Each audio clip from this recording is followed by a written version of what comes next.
Do you or someone that you know have ophidiophobia, which is the fear of snakes? I mean, a fear of snakes. They don't want to be in your house.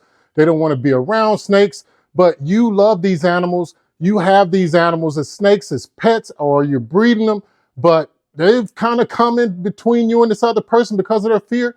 Well, stick around to this video and hopefully I'll share a method so that you can actually help them overcome their fears. These brothers my guys, know that they fly, know that they ride or die. I keep boys by my side, CJ Ike, now I gotta roll with ice. These brothers my guys, know that they fly, know that they ride or die. I keep boys by my side, CJ Ike, now I gotta roll with ice. Hey guys, how's it going? This is Paul with Spheric Reptiles, and thank you so much for tuning in. I hope that this content is really hitting home with you, and it's something that you can actually use a little bit differently than the other videos that are out there. This video covers a topic I think that we all kind of don't really address as reptile keepers, but it's out there. And this is one of the things that I'm figuring out is why only 3 to 5% of all people in the United States keep reptiles. Now, when it comes to snakes, then I can look at those ball python, boa constrictor, hognose, corn snakes, indigos, Burmese pythons, reticulated pythons. And if we look at the total reptile market, they represent about 60% or 70% of the total market that's kept in the United States because snakes were kind of sort of the first ones to get going. But ophidiophobia, people really have ophidiophobia. So that ophidiophobia is there and it's a fear of snakes. That's the definition of it, much like arachnophobia. So someone who has arachnophobia, they're so deathly afraid of snakes, they just can't even stand the thought of being around them, right? So, but the one thing I want you to know is that you're not alone. And, you know, hopefully in this video, I'll cover some methods with some steps incrementally to help that person or even yourself get over the fear of snakes. Why are people afraid of snakes? I mean, why are they afraid of snakes? Because you find that people aren't afraid of everything. Like they'll touch a roly-poly or they'll touch a lizard, they'll touch a bird, and those things could actually do the same things that a snake would do. But why are people really afraid of snakes? Well, what I found is that it's because of movies, myths, and just a misunderstanding of what snakes do, or just a natural fear of the unknown that causes people to be more afraid of snakes because they're uniquely different from any other animal that they would come across, right? So if we think about it, it's those myths and the movies that kind of heighten the whole fear thing. We never see snakes displayed in a good manner, right? And if you even look at some biblical texts, the snake is what led Eve to take Adam the apple. So, you know, if that's the thing and people read that verse, they know more about church or religion than they do about snakes. Maybe they know about the same amount. But anyway, that's where the fear of snakes comes from.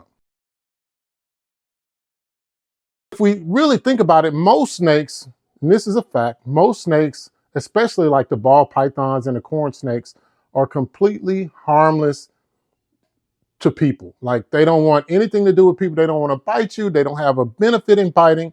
But understanding what those things are, so why people are afraid, is the first key to helping people to overcoming it, or for yourself for overcoming the fear of snakes or ophidiophobia. I don't even know if you heard that word before, ophidiophobia. And I'm just saying it a lot because people have a fear of it and they don't even know what that fear is called. They just know that, hey, but understanding the reason why is one of the first steps to figuring out what to do to overcome that fear. Step one, the first step in overcoming the fear of snakes is to have exposure without direct contact with a snake. So you can watch videos, you can look online at Morph Market or somewhere else that you find your snake. You can look at individual websites, you can watch television programs with snakes, but then that might lead to the fear. But you want to look at something where the snake is not actually moving, or that if it's moving very calmly and very smoothly. Maybe have some nice music in the background or something like that. But that's the key, is to have exposure to the snake without the snake actually being in your presence. So you're looking at it online, or you're looking at some pictures or some videos of snakes. I think that if you can look at a snake, then you might be able to get over the fear. And so one of the things that you can do to get over the fear is to look at different morphs of the snakes or different patterns of the snake, different colors of the snake, to just see the unique beauty of just that in a snake without it actually being in your presence. The second step, because the first step is the key, right? To be able to just even be able to look at snakes, because people that have fear or ophidiophobia, they really can't even look at snakes. It makes them cringe, makes their flesh crawl. But step two is to be in the room with the snake from a very safe distance. And when I say safe, I mean more than 6 feet. So that means someone's holding the snake or the snake is in an enclosure. So I would suggest zoos, reptile expos, or even if you have a friend that you trust, because we're trying to get over the fear of snakes, a friend that you trust to hold a snake and be at a very far distance. And that what you should do is observe the snake, see how it moves, see how it reacts. And the person that's holding the snake or in a display, the snake should be calm, right? You don't want to watch a snake flighty, but that's the thing. You never really see snakes darting around the place unless it's for food. But so you want a calm environment. You want one where you're more than 6 feet away. And what I suggest is for you to just watch the snake. Look at its mannerisms. Look at how it flicks its tongue out, and do all of these things from more than an arm's length away, right? That's the key to step two. And also what I would like for the person, if you're around someone that's holding a snake, so if you're holding a snake in front of someone that's already told you that they're fearful of snakes, be very calm. No sudden jerky movements. Just keep everything nice and calm and keep the snake pointed towards you with your palms open and smile, have a relaxing demeanor, because in all reality, these snakes like that. They feed on your energy as well, just as dogs do. So being calm and being at a safe distance is step number two to overcoming the fear, which could be very, very real for the person. So everything that you can do to calm things down is going to help. Step three, and I think this is the part where the shit hits the fan or they just cross over the road, right? So step three is getting someone to feel comfortable enough to even just touch a snake, right? That's huge. I mean, when I think about it, that is so huge for overcoming the fear that is a step. So I think that if you're looking at a snake and you're seeing a snake from a distance, it's not so real. But when it comes to getting close and touching that snake, that's when it's real. So what I would encourage you to do is to move slow. You already have observed the snake. You see that it's calm, and just really focus on just touching maybe the back of the snake and or just rubbing the snake very slightly, or even if nothing else, just moving closer and getting into more of a personal space with the snake. So the steps are up to you. If you're trying to explain that to someone, just have them to move close enough to you with the snake while you hold it and you're rubbing the snake. And then hopefully they can overcome the fear and touch the snake themselves. But if they don't pressure them into touching the snake. Whatever you do, don't rush them. Don't make them feel like they have to do this. Don't talk trivially about it, because this is a real fear.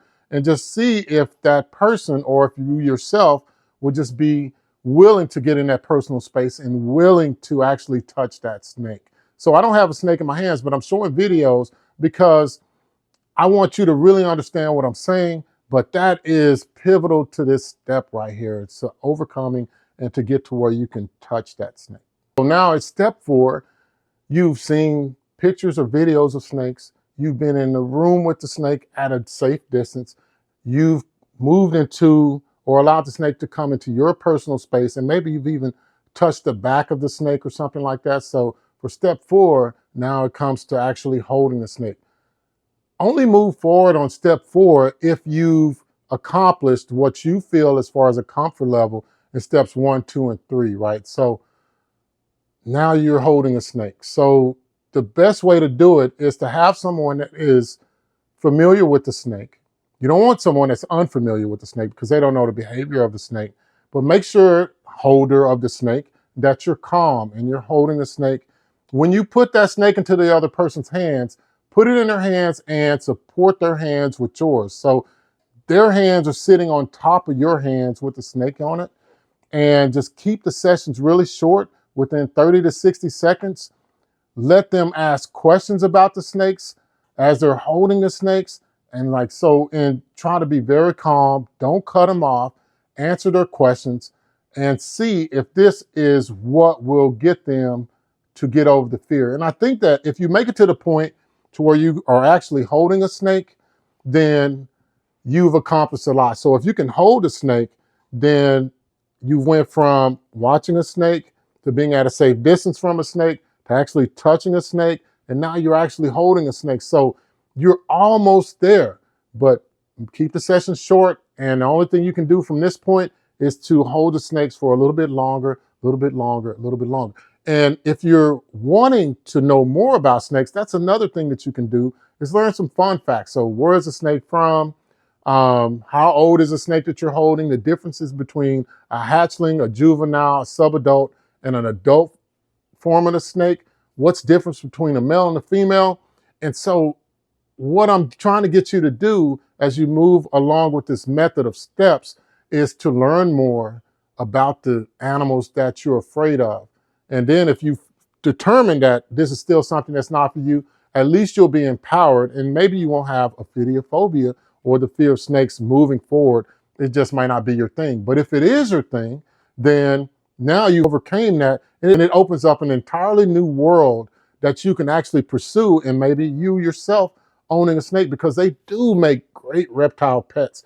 And the fact that you don't have to feed them every day. When you go on vacation, they're good.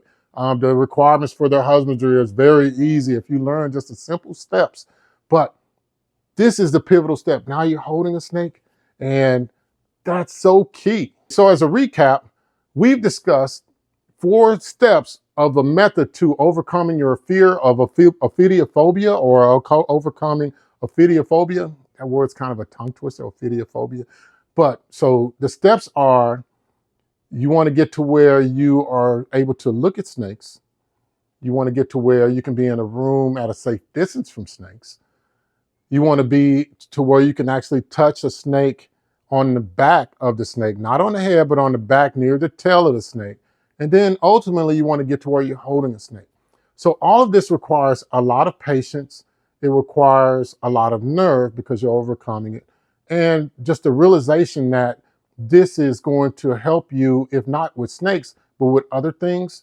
But I also want to remind you that this is something that shouldn't be rushed, and that if you do overcome this, like I said before, you can unlock a world full of joy. So those are the 4 steps, guys. And I hope that it helps you.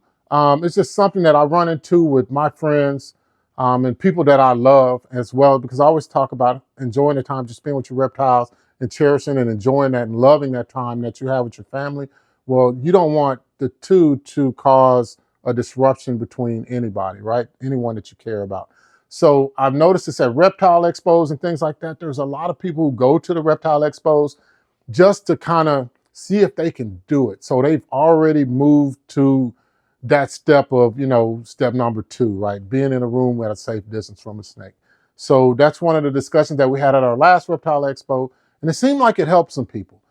So if it helps you, please let me know in a comment, like and subscribe to the video. And if you really feel like this is something that can help someone else, share it with them. Share this video with them so that hopefully they can overcome their fear of snakes and they can start being around you a lot more. Or if it's you yourself, that you can be around people with snakes a lot more. Not that you want to just be around people with snakes, but if they're your friends or loved ones, So I thank you for watching. And as always, guys, enjoy that time that you spend with your reptiles, and please cherish that time that you have with your families, because it is so short. Thank you.